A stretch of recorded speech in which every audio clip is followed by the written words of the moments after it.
There was an Arab sheikh, and a Christian missionary, got stuck into him. And they had that perseverance. Look, we must give them that credit. So this missionary, he kept on going to this Arab sheikh, day in and day out. Is preaching to him Christ crucified, that, Jesus Christ died for your sins. Jesus Christ died for your sins. You only accept and you'll be saved. And he won't let go. Perseverance was there. So the Arab sheikh told his secretary, he said, look, when this guy comes again next time, I want you to come and whisper something in my ears.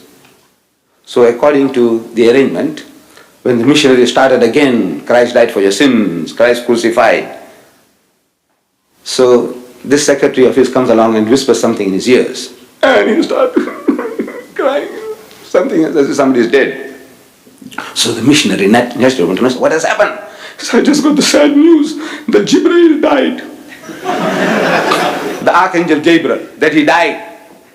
He said, don't be a fool. He says, angels don't die. And he says, you fool, you're telling me all along that God died.